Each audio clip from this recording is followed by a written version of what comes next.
Hey guys, Shot Daz here for probably the most pumped up video in a while. Top 10 roller coasters I've been on, Summer 2016 edition. And so I just want to say a few things first. There will not be anything by Togo. No Vekoma Caesar with Flight Deck. I've heard Flight Deck Hands when it was atrocious, and there will be no stand-ups or kiddie coasters either. So, yeah, I've only ridden one stand-up, which is considered one of the better ones, but in my opinion is still really bad, and that's Green Lantern, as most of you probably know. And kiddie coasters don't be on here for obvious reasons. And so we're just going to get to this. Number 10 is Joker from Great Adventure. Now, the green side I thought was fun the first time. The purple I was very underwhelmed with.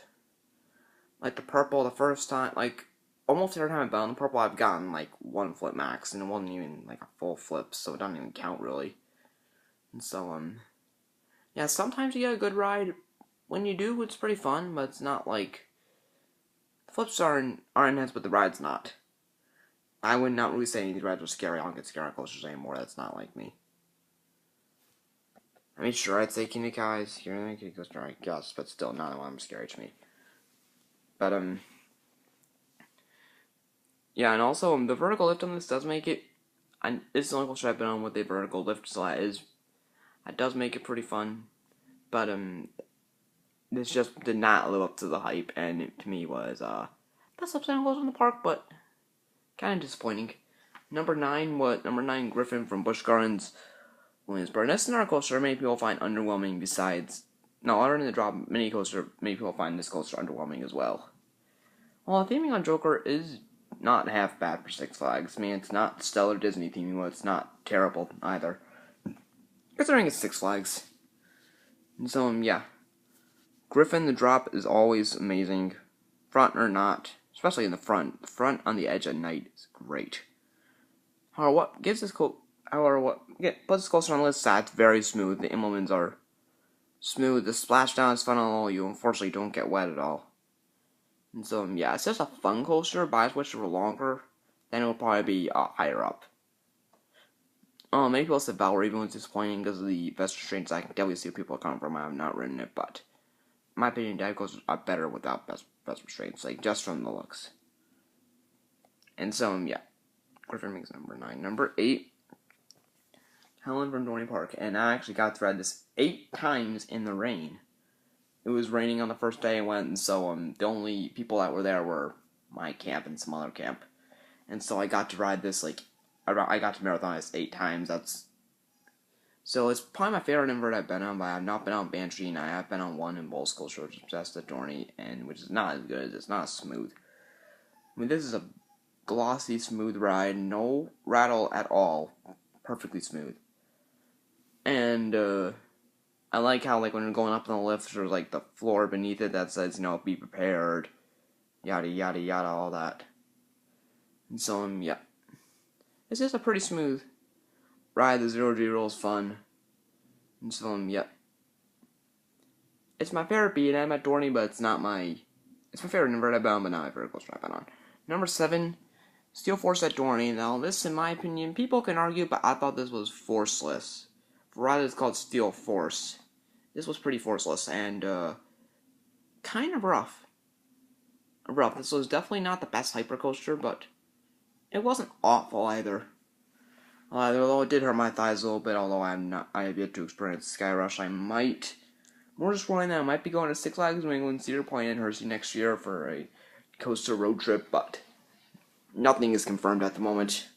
It's up in the air right now. And even if so, it wouldn't be till like August of next year. I have to save up a shitload, but yeah, anyway, that's besides the point. And so, the airtime is pretty good, but if you want a better experience, go in the back. Highly suggest the back if you want the best ride on this. And so, yeah, it's a fine hypercoaster, but it's just not a super amazing one. Number 6, the tallest roller coaster in the world, King Ka. Now, most of you are probably wondering, why isn't this not in the top 5? Plain and simple. If it were longer, it'd be better, and there are plenty of better coasters out there. I mean, don't get me wrong, this is a breathtaking ride, especially in the front. You go so fast. It's a great adrenaline rush no matter what seat you're in, but I just wish they would take off the older shoulder streets and replace them with some nice lap bars. That obviously would make the coaster a lot more comfortable. And probably And in the back, this launch is pretty shaky towards the back. The middle, hit or miss. Sometimes it's brutal, and sometimes it's okay.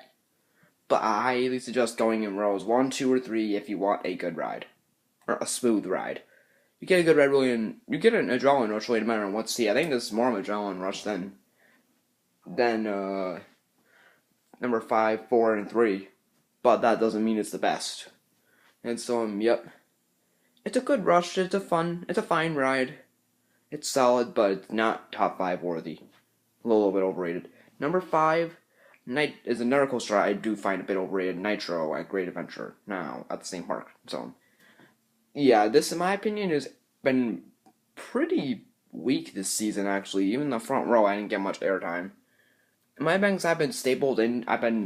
The employees have been stapling me in a lot lately. That could be it.